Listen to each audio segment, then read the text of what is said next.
Hello, welcome back to another Just Callum video in this lovely, beautiful paradise of bluebells. Today we're going to be looking at this, a bivvy survival bag made by Tresspass.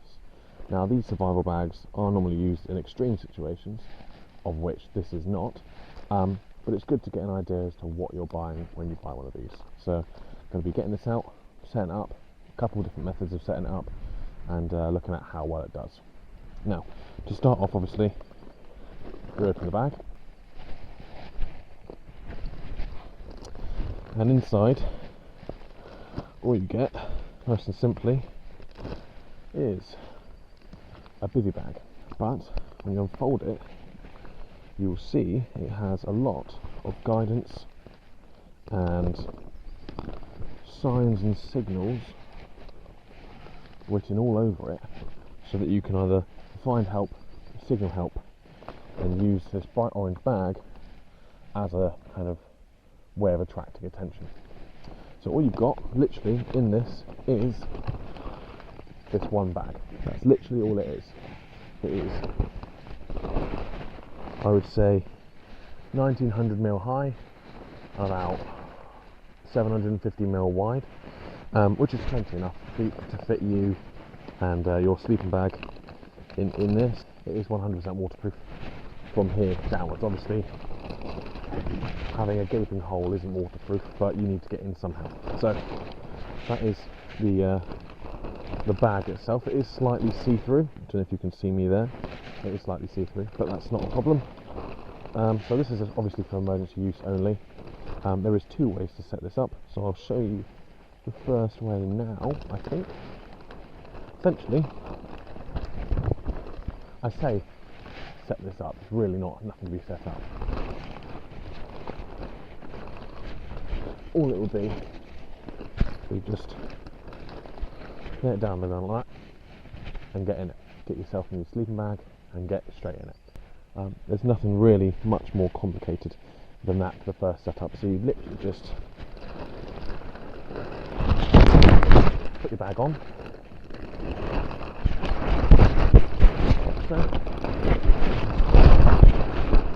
like that, and then you just hunker down.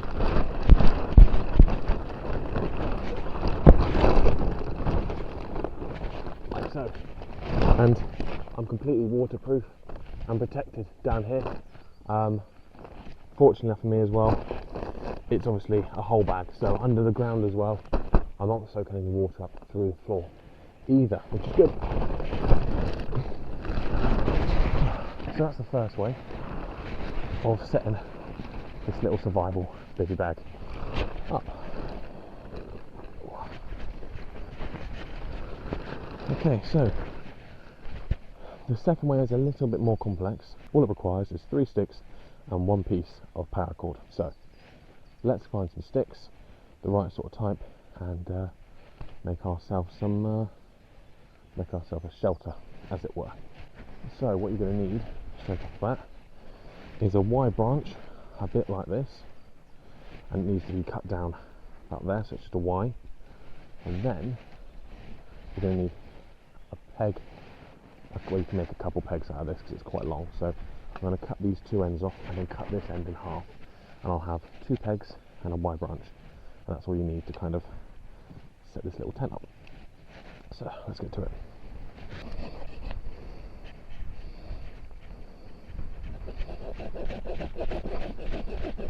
Now fortunately enough for me, this has kind of got a spike on it already, so I'll just hone that down a little.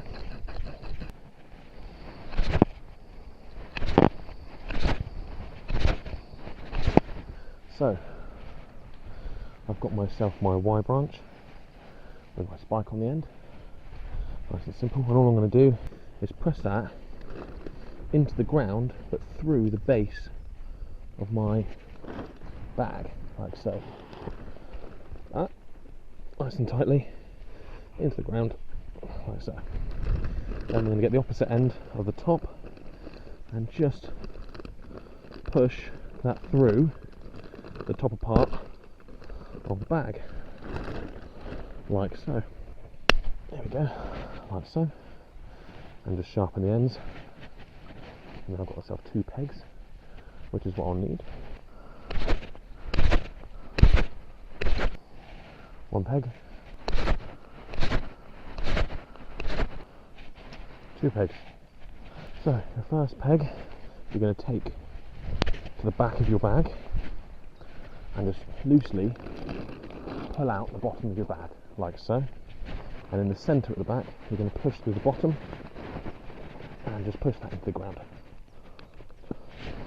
Now you can, if you wish, leave your bag like this. There's no issue with that. You can just unhook this front, get in, and then rehook it inside. The only drawback to this system is obviously you're going to want the wind coming up the back of your bag, so it doesn't sweep in to the front of your bag here. So if it is very windy, it will help if you had some paracord. Grab your, I think it's about 1 metre this piece. I'm going to tie a bowline, and I'm just going to go over one, loop round the other one, loop round that first one, and there. That's all I've got, all I've done. So there's no actual knots holding that together. But I'm actually going to just find an area in front of my bag, stake my stake in, like so. Wrap my paracord around the stake, and then just tie myself a taut line hitch, like so. And that will increase your stability of your bag. So that's how you set the actual whole system up. Now I'm going to show you how to go in there with minimal difficulty. Loosen your taut line hitch, so you've got the full extension. Then unhook your bag from the top, like that, keeping that stake in the floor. Then you just want to get in your bag.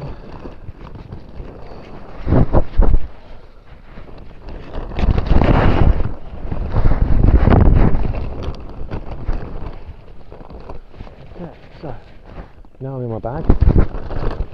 You'll find those 2 puncture holes there and there. Slide them back over my stick, like that, and then hook my bowline over, pull that in, like so. Pass that loop over the peg, and there I am in my little setup. Now of course the front is very open, but it does mean you get lots of oxygen in your survival shelter. I'm completely encased in here, nice and waterproof, and it's working well. So that's, yeah, essentially how you would set up in your second type of shelter. That's another way. Make sure you get your back end to the wind, otherwise you're going to be very cold in the night. But yeah, there's the 2 ways you'd set up your bivy bag survival shelter. Okay, well, there we go. I hope this video has been somewhat interesting, and hopefully you've learnt a bit more about the survival shelter made by Tresspass. In a survival situation, you will not care. You will literally just want to get in it, stay dry, stay warm, and wait for help. Hopefully you've enjoyed this video. If you have, please leave me a like. If you haven't, please still leave me a like. All appreciated. Drop a comment down in the comment section, and of course please subscribe to the channel. It'd be very much appreciated. If you can as well, ring that little notification bell and you'll see whenever I upload a video. So keep an eye on that. Thank you very, very much for watching, and I'll catch you on the next one.